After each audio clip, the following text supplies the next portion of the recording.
Hello again, everybody. Welcome back into Sports and Money with Ben Parker.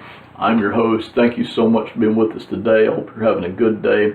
Thank you for spending a few minutes with us on today's episode. We're talking about ESPN. As you know, they've been under tremendous fire for months and months and even a couple of years now for just seemingly one episode right after another. The latest thing involves their show called Get Up. Mike Greenberg will be the main host of this show.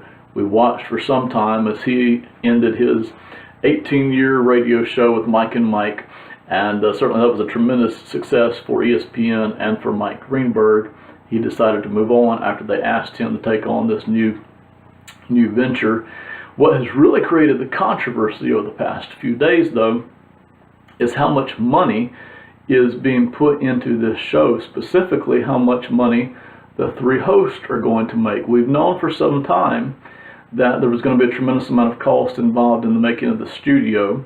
We've also assumed for some time that Mike Greenberg would be making a lot of money off of this, and in fact, he's going to be making $6.5 million. Jalen Rose is going to be making $3 million a season. This is all according to reports.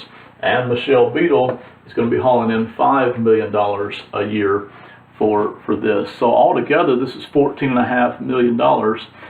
It's a tremendous amount of money, and I think the numbers have kind of shocked some people, even people who are familiar with the TV industry and how much money that people hosting shows like this can actually make.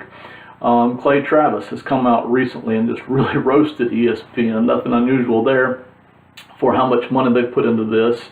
Awful announcing, the media website that reports on a lot of this stuff.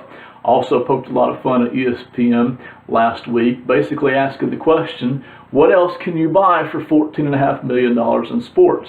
What athletes could you put on your team for $14.5 million a year? So it's a tremendous amount of money, and admittedly so, and nobody would deny that. Not even ESPN would deny that this is a very, very large investment that they're making. Now, where the point really seems to get missed at is, why is it important for them to do this? Why do they think it's important to do this?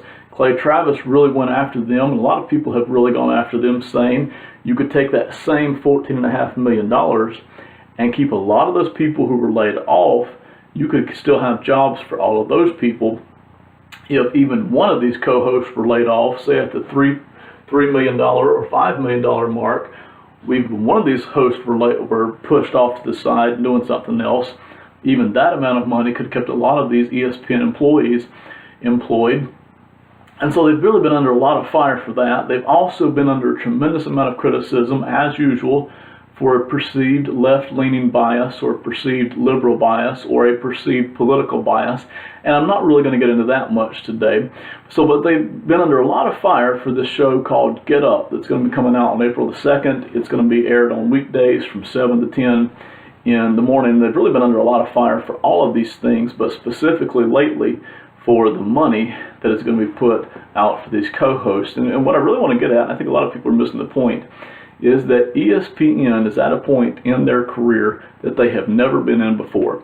And that is that they know they are losing subscribers by the thousands every year. And listen, for those of you who don't like politics mixed in with your sports, I understand that. I'm really kind of like that myself. I would really pretty much rather have just the sports. But there are a lot of people out there in America who like to have the social issues mixed into their sports. Jalen Rose even said that himself. He said a lot of people that follow me, that listen to my radio show, that know me, they like for me to get in the social interaction. They like for me to mix in the political stuff whenever that I think it's appropriate.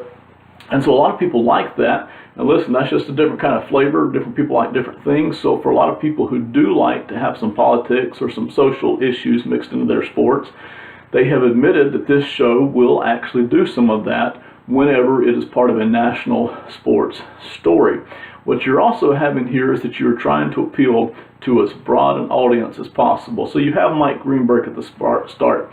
You're trying with Mike Greenberg to bring true name recognition, somebody who's been in the industry a very long time and is very stable. Listen, nobody sets the table in the industry better than Mike Greenberg. Whether you like him or don't like him, whether you agree with his opinions or don't agree with his opinions, nobody sets the table better for discussions or for interviews than Mike Greenberg. If you've listened to his radio show at all over the past 18 years, you know that every single segment that he does, not just the show itself, but every single 8 or 10 minute segment that he does, he sets it up perfectly.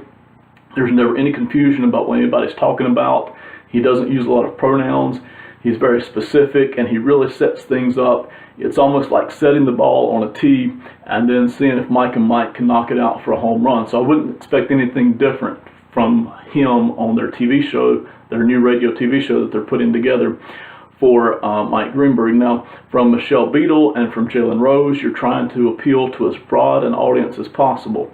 A lot of millennials are trying to basically not even buy cable at all. We have called them cord cutters for quite a while now, but a lot of them are people who have just never bought cable at all. ESPN is trying to appeal to those people by mixing in as broad a base as they can. That's why you have Michelle Beadle. That's why you have Jalen Rose. That's why you have Mike Greenberg. And that's really the reason why you're paying them all this money. You are swinging for the fences here if you're ESPN.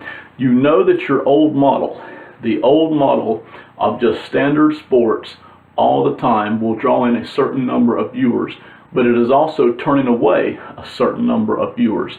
Just like the perceived, don't know if, I'm not going to get into whether or not it's true, the perceived liberal leaning bias that they have will draw in a certain number of people. It will also turn away a certain number of people. These are things that they all have to calculate and decide what's most important for us to do. So what they're trying to do here, you've got Mike Greenberg, who's very stable, very middle of the road. Then you added Michelle Beadle and Jalen Rose with some political talk, some issue talk, some social talk. And you're trying to present a very balanced sports show in the mornings. And so for ESPN to try to put this out there, this is really something that they need to do something. Whether or not you agree with this, whether or not you agree with how much money they're putting out for these 3 co-hosts, they need to do something. Everybody in the world now has a sports network. Simply putting out regular, normal sports is not going to keep ESPN as the leader of the pack for very long. Even though they are there now, they've still got those contracts with the NBA, with college football, with the NFL. They are still the worldwide leader in sports, but everybody else is catching up. Fox Sports is catching up. NBC Sports is catching up. All these other sports networks are catching up. You can get your sports from a variety of ways and sources, on your phone, on TV, on computer, on the radio. ESPN simply does not stand out anymore like they used to. Even in the late 90s and the early 2000s, ESPN has been forced to change their model. Now, whether or not you agree with the way that they're changing it by money like this or by political issues, that's fine to discuss. But the fact remains, ESPN is being forced by the consumers. They are being forced to change what they do. They need something to stand out with. They need to create something that will make them different from all the other sports networks out there. So simply remaining what they were in the late 90s and the early 2000s, that will net them a certain amount of viewers, but they have too much money at stake in order to do just that. They are tied up with too much money in production cost and in the contracts that they've signed, billion-dollar contracts that they've signed with some of the major sports leagues. They are being forced to change and to do things differently. So that's why you're seeing SC6. Even though that has come and gone, that's why you're seeing Get Up. That's why you're seeing Mike Greenberg and Michelle Beadle and Jalen Rose all on the same show together in the mornings, admittedly putting in some politics and some social issues. And that's why you're seeing this kind of money being thrown out there, because they really need this show to succeed.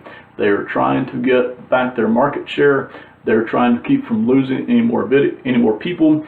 They're also trying to bring in people who may not be avid sports fans. The more hardcore sports you are, the more you get away from the general population. So by appealing to a broader base, they're pulling in a larger amount of the population, they hope, who are interested not just in sports, but in some of these other issues that they're putting out. So that's what we've got for today. You can still see the tremendous amount of money they're putting in. Check them out, see if they're any good or not, see if it's something that appeals to you. This is Sports and Money. I'm Ben Parker. Thank you so much for being with us today. Have a great week, everybody. Goodbye.